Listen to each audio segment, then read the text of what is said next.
മലയാള സിനിമയുടെ ചരിത്രത്തിൽ അവഗണിക്കപ്പെട്ട ഒരുപാട് താരങ്ങളുണ്ട്. ആ താരങ്ങളെ മെയിൻ സ്ട്രീമിൽ കൊണ്ടുവരാനാണ് സിനിമാ കേരള ശ്രമിക്കുന്നത്. അതിൽ ഒരു താരമാണ് ഷഫീഖ്. ഷഫീഖിനെ ഇന്നത്തെ ന്യൂജൻ തലമുറയ്ക്ക് അറിയില്ല. പക്ഷേ ഇപ്പോൾ 50കളിലൂടെ, അതായത് 50 വയസ്സിലൂടെ കടന്നു പോകുന്ന ഒരു തലമുറയ്ക്ക് ഷഫീഖിനെ അറിയാം. ഷഫീഖ് ഒരു തരംഗമായിരുന്നു ഒരു കാലത്ത്. അയാൾ സിനിമയിലെത്തിയത് ലവ് സ്റ്റോറി എന്ന ചിത്രത്തിലൂടെ. സംവിധായകൻ Sajan.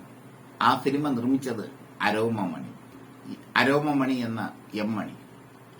Love story super duper ഹിറ്റായിരുന്നു. അതിൽ ഷഫീഖിന്റെ നായികയായി അഭിനയിച്ചത് രോഹിണി. ലവ് സ്റ്റോറി ഹിറ്റായതോടുകൂടി ഷഫീഖ് ഒരുപാട് ഉയരങ്ങളിലേക്ക് പോകുമെന്ന് പലരും പ്രതീക്ഷിച്ചു.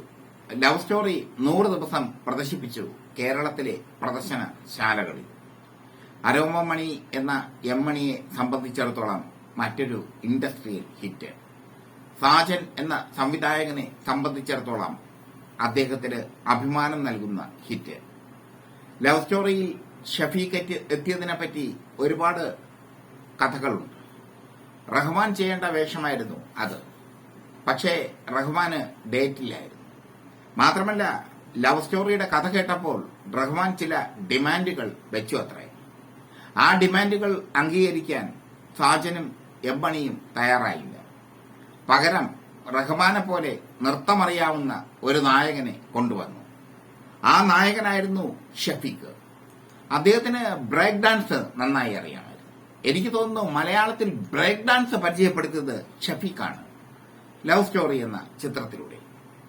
ബ്രേക്ക് ഡാൻസ് പഠിക്കാൻ പാടാണ് എന്നാണ് ഈ ബ്രേക്ക് ഡാൻസിന്റെ ഗുരുക്കൾ പറയുന്നത്. പക്ഷേ ഷഫീഖ് നന്നായി ബ്രേക്ക് ഡാൻസ് ചെയ്യുമായിരുന്നു. ബ്രേക്ക് ഡാൻസിലെ പല ആയാസമേറിയ സ്റ്റെപ്പുകളും അദ്ദേഹം ലവ് സ്റ്റോറിയിലൂടെ മലയാളികൾക്ക് പരിചയപ്പെടുത്തി.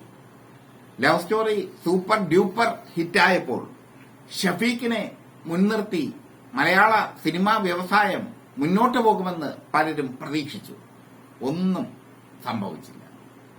ഷഫീഖിന് പിന്നീട് കിട്ടിയ ശ്രദ്ധേയമായ വേഷം നാളെ ഞങ്ങളുടെ വിവാഹം എന്ന ചിത്രമാണ്.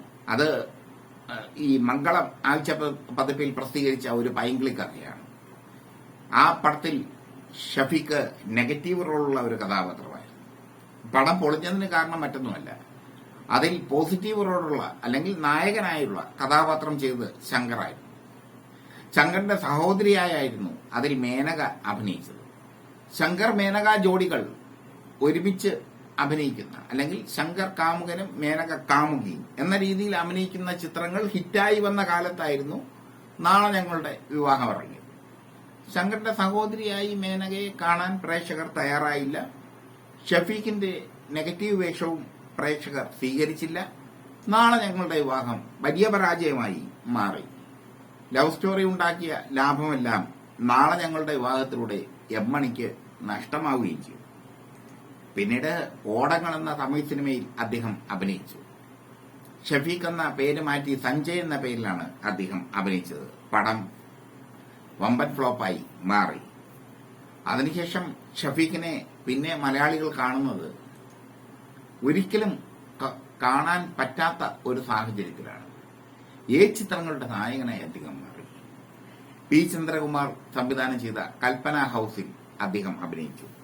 അതിൽ അക്കാലത്ത് ഈ ആദിപാപത്തിലൂടെ, ചന്ദ്രകുമാറിന്റെ തന്നെ ആദിപാപത്തിലൂടെ നായികയായ അഭിലാഷയായിരുന്നു ഈ കൽപ്പന ഹൌസിലെ നായിക.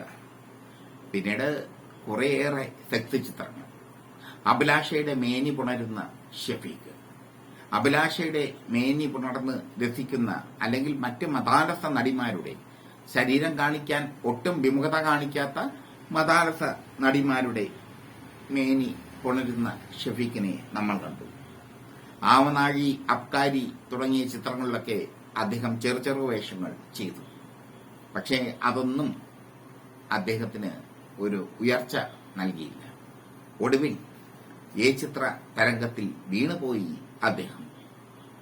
അദ്ദേഹത്തെപ്പറ്റി ഇപ്പോൾ ആർക്കും അറിയില്ല. അദ്ദേഹം ബിസിനസ്സുകാരനാണ്, സിനിമയിൽ നിന്ന് ഏറെയേറെ അകന്നിരിക്കുന്നു അദ്ദേഹം അന്ന് കൊണ്ടുവന്ന ബ്രേക്ക് ഡാൻസ് എന്ന കലാരൂപം ഇപ്പോൾ ഔട്ട്ഡേറ്റഡ് ആയിരിക്കുന്നു. അന്ന് ഷഫീഖ് ബ്രേക്ക് ഡാൻസ് അവതരിപ്പിച്ചപ്പോൾ അത് മലയാളികൾക്ക് ഹരമായിരുന്നു. പിന്നീട് പ്രഭുദേവയൊക്കെ, നമ്മുടെ മൊട്ട ലോറൻസ് ഒക്കെ ബ്രേക്ക് ഡാൻസ് എന്ന കലാരൂപത്തെ പരിഷ്കരിച്ചപ്പോൾ ഷഫീഖ് ഒന്നുമല്ലാതായി മാറി. പാവമായിരുന്നു ഷഫീഖ് എന്ന് അക്കാലത്തെ പത്രപ്രവർത്തകർ പറയുന്നു. ഒന്നും അറിയാത്ത ഒരു പാവം. സിനിമയിലേക്ക് എത്തപ്പെട്ടു. പക്ഷേ ആദ്യ സിനിമയുടെ ഹിറ്റ് കൂടെ തന്നെ അദ്ദേഹത്തിന് ഒരുപാട് ഉയരത്തിൽ പോകാമായിരുന്നു. അതിനുള്ള നുറുങ്ങ വിദ്യകൾ, അല്ലെങ്കിൽ അതിനുള്ള ചെപ്പടി വിദ്യകൾ പാവം ഷഫീഖിന് വശമില്ലായിരുന്നു.